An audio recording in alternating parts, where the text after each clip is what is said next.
أصدقائي المشاهدين متتبع البي سبورتس، أهلا وسهلا ومرحبا بكم للمتعة. عنوان هو كلاسيكو الأرض، برشلونة ينزل ضيف على سانتياغو برنابيو، وهو المتصدر والليدر للليغا هذا العام بعد انقضاء 10 جولات.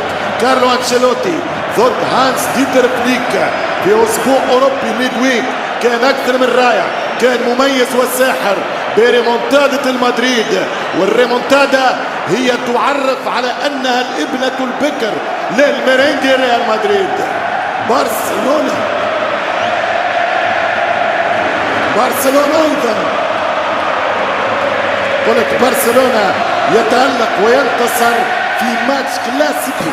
الهجمات المرتدة ستكون ورقم 9 ليفاندوفسكي. الجودة الكروية من على التراس، كيليان يضيع الهدف الأول.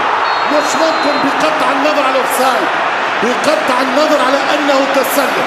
الهربة الأولى، الدفاع المتقدم خلال الكتالوني، البارسا في الاتاك والكونتر اتاك، وخط بالصافرة سانشو وديبو كورتوا. خطير، بداية رهيبة صعبة على برشلونة. يسار لم يمين، يضرب كرة بطولة لحاله. الكرة خطيرة، بنية يحضر الزاوية وزاد صراع وسط ممتازة. الكرة طرشة، الكرة جولته في هذه القمة. طرشة الكرة جديدة والتجديد شباب امبابي، ولكن يرجع الدفاع، يمشي يامال يجي الدفاع. رافينيا هو الكرة من البارسا، ذكرتنا بليفاندوفسكي صار هداف بالفترة مرة أخرى وضاعت على ليفا. ممكن شارة الكابتن عند هدف أنه يحس على دار رافينيا هذا الموسم. يغطي بيلينغهام، بس يذكر على اليسار لأليخاندرو. يكون اليوم الفرصة خاصة مع بومارسي. ليفاندوفسكي فما فاول، خطة لبرشلونة. لمين والهدف الأول أوت من كيليان. تسلل من جديد. لحد الآن خطة فليك بالدفاع داخل لعبة وسط ميدان نعتمدها ليلا كوندي. بدري 1-2 والدفاع والهدف الأول. مش ممكن، الهدف الأول اوفسايد. تسلل المرة الثالثة. احذر الاوفسايد يا فليك، هذا نبهك منه. هناك كرة من بيلينغهام ما دخلتش، بين يصدق فليك وبيشوبين. ليفاندوفسكي ما يعديش امامي، وبرشلونة سجل جول واحد. ترجع كرة ممتازة يمشي لوكاس. خطورة الريال غايب. سنرى كيف سيتعامل.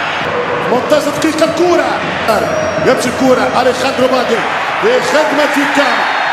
لمين بخارج الرجل، الكرة ترجع. أول لمسة من فيني وضيعها فيني. أوفسايد. التسلل من جديد، مصيدة التسلل. يستعبد الكرة في الظهر ولكن موجودة دير. الكرة تمشي عن طريق هذا الأسبوع انتصار مقنع بأداء ممتع بفريق. يزعل اليسار، وسط الكرة وشوط. رافينيا كان أفضل يلعب مع بالدي، كان أحسن يلعب مع بالدي. سحب الثلاثية والهاتريك في ريال مدريد 0. نيارة جاهم الطيارة وجول. مش ممكن ماذا قدر مدريد، مش ممكن ماذا قدرت يا فيني تحط الكرة لبيلينغهام جول. تلعب انت في الزاوية البعيدة جول. شوف الوحدة 2 ضربوها من ابن جدار. مندي شواميني ويهرب كامافينجا، وكامافينجا ضيع اوفسايد. كامافينجا يقدر اوفسايد. اليوم شوط التسللات مش ممكن ومش معقول. 600 مليون اوفسايد. كرة شوف بيلينغهام، يمشي بيلينغهام، هربت عليه وضربة مرمى، وبالتالي لم يكن هناك تسلل. لو اختارنا من الدفاع فيش تسلل. لو فيها يامال يمشي يحضر برشلونة في خطأ. فاول ظهر ويخرج الحارس لونين. التوسيعة أين الرأسية جديدة والحارس، ومرة ثانية وجول. مش ممكن، كانت قريبة لبرشلونة. متى تحرك بيدري، ومتى يظهر لمين، ومتى ينشط رافينيا. فن الفريق البرشلوني يقدر على التسجيل. يمشي مبابي وحط الكورة والهدف الأول. هل فيها راية الآن؟ فيها جول، فيها كيليان مبابي. 1-0 كيليان جول، 1-0 مبابي في وقت الحديث عن دفاع ما يهنينيش ما يطمنيش يضرب الدفاع اكيد ثابت رافينيا والراس ممتازة اوه طار عليها مارتينيز هذا هو مارتينيز برشلونة بين اللحظة والأخرى مبابي والكرة إلى جول شعب من برشلونة يمشي فيني وبرافو الدفاع شد الكرة يربح فاولات 0 نقدر نقول التسلل موجود وتعادل في 9 والتسديدة في محاولة ولكن اوت من لامين يامال يقاتل فاسكيز ياخذ الكرة الثانية يلعب كرة ويتصدى ليفاندوفسكي ولكن التسلل روديجر بالبالدي والركنين لبرشلونة عرضية وينو ليفا بالراس لكن في الكرة نربحوا بالاهداف ترجع للدفاع الكرة الثانية تكون والدفاع يتصدى يضغط كمان السيرة الحالية 79 فيرمين يكون في شكله الحقيقي خطير يمشي يامال والكرة عن طريق برشلونة بادري الكرة طويلة على الراس هذه خطيرة ترجع بالراس الكرة على ومبابي ما يعديش والكرة عن طريق ضغط شوت بلينجهام كرة في دار الدفاع مرة أخرى يخرج له لامين يامال شو يعمل كيليان يرجع كونتي يروح الرقم الثاني خطيرة والكرة فيني الهروب يشوط يمشي بالكرة ليفاندوفسكي حط الكرة جول ليفاندوفسكي جول ليفا جول ليفا يكسر التسلل ما عجز عنه مدريد يحققه برشلونة الشوط الثاني غير برشلونة الشوط الثاني هي برشلونة ايام زمان ايام المتعة والفرجة ايام تسجيل الاهداف ليفا جول يفك العقدة يحل الشفرة ويسجل مرة أولى في الليغا في الغريم الأزلي 1-0 روبرت ليفاندوفسكي هدف أول خطيرة والثاني والهدف الثاني ليفا شوط أول ضد البافاري والشوط الثاني ضد نادي ريال مدريد 2-0 ليفاندوفسكي ليفا يطير ليفا يحلق ويضرب في الصميم 2-0 برشلونة عن طريق ليفاندوفسكي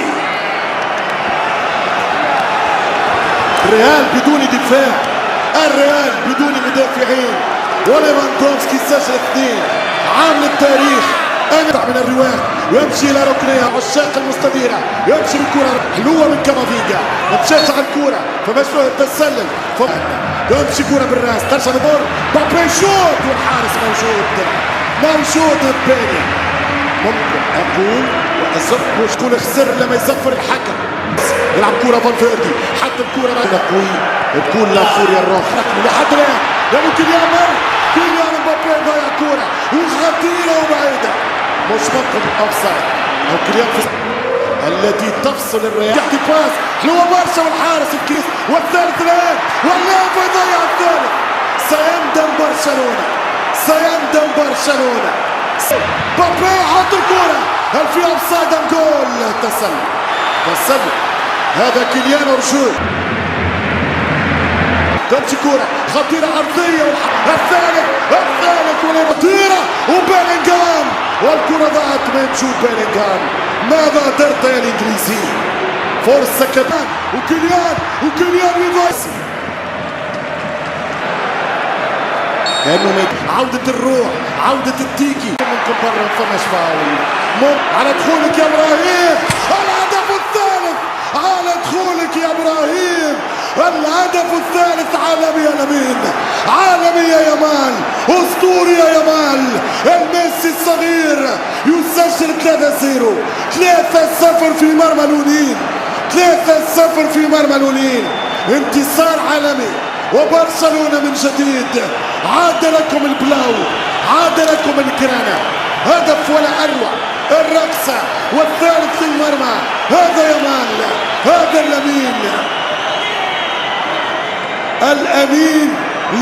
فريق الشاب لما فرصة أخرى ديون دياز على دخول الرابع رافينيا كان جول جولاتو يا رافا جولاتو 4-0 بذكريات موسمين للوراء 4-0 رافينيا جول. 4-0 النتيجة ستلقي بظلالها على ريال مدريد. 4-0 فليك في أول مواجهة ضد ريال مدريد يقول نحب وحدي ما نحب الشريك، نحب وحدي القمة، نحب وحدي في الصدارة. رافينيا جول دي رافا.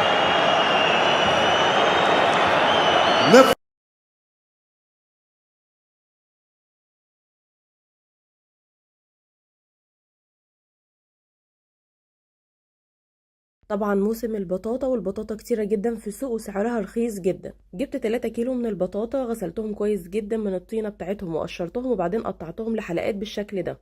ضفت عليهم ربع كوباية من السكر وربع كوباية من المية، وسبتهم على نار هادية جدا بالشكل اللي انتوا شايفينه ده لغاية ما تستوي تماما. هصفي البطاطا من الصوص اللي موجود في الحلة. لو في صوص مثلا حوالي ربع كوباية حتى احنا هنحتاجه على جنب.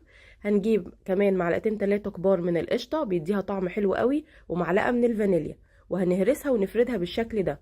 وده الصوص اللي اتبقى من البطاطا بعد ما صفيناها واحنا بنحطها في الصينيه. هنعمل البشاميل بالسمنه ويبقى احلى بالسمنه، وعليها شويه دقيق، وهنقلبهم لغايه ما يتحمروا بالشكل ده، وبعدين نضيف عليهم الحليب. ويا سلام لو الحليب كمان دسم بيبقى طعمه حلو جدا.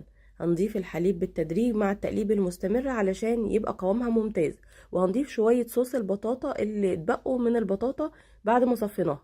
هنحط كمان السكر المناسب، وهنحط كمان معلقة من الفانيليا، وهنكون مشغلين الفرن على درجة حرارة 180. وبعد ما نحط البشاميل على البطاطا هنرش رشة بسيطة من السكر. للناس اللي مهتمة بتطبيقات الربح وبتحب تكسب وهي موجودة في البيت من غير ما تنزل تشتغل بره البيت، سايبالكم تطبيقات حلوة وجديدة موجودة في اول تعليق او في البايو.